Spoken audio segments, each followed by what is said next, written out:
کیا کہا سیدی اعلیٰ حضرت نے؟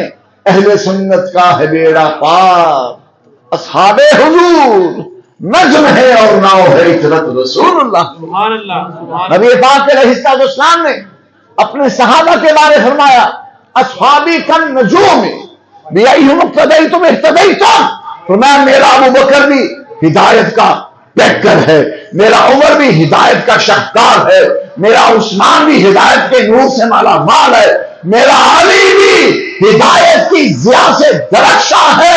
ابو بکر صدیق سے لے کر مولا علی تک، مولا علی سے لے کر ابو سفیان و امیر معاویہ تک حضور کے تمام صحابہ ہدایت اور رشد کا پیکر ہے، اور راہ صراط پر ان کا قدم ہے۔ حضور نے فرمایا میرے جس صحابی کا دامن تھامو گے تمہیں جنت پہ لے جائے۔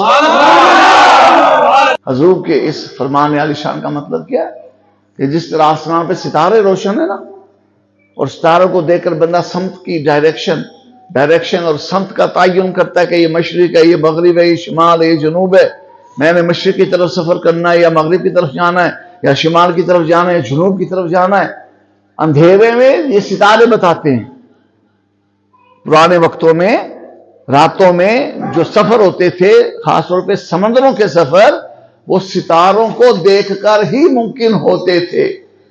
بحری سفر رات میں ستاروں کو دیکھ کر کیے جاتے، کیونکہ ستاروں سے دیکھ کر ہی، ستاروں کو دیکھ کر ہی بندہ ڈائریکشن سمت کا تعین کرتا ہے۔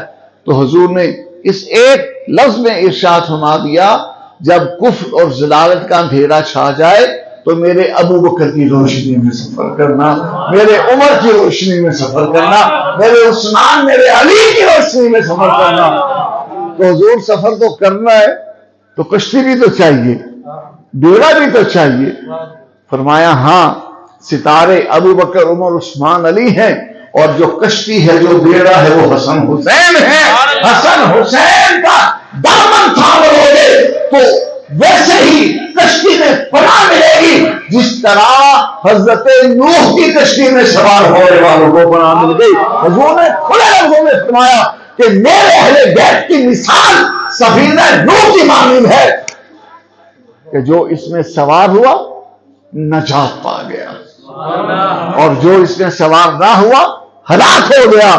یعنی اہل بیت رسول اور اصحاب نبی، ان دونوں کو مانے بغیر بندہ کنارے لگ سکتا نہیں، جنت کے دروازے پر جا سکتا نہیں، مسلمان مومن کہلا سکتا نہیں۔ ان دونوں حدیثوں کا ترجمہ اعلیٰ حضرت امام احمد رضا نے یوں کیا، اہل سنت کا ہے بیڑا پار، اصحاب حضور نجم ہیں اور ناؤ ہے اطرت رسول اللہ۔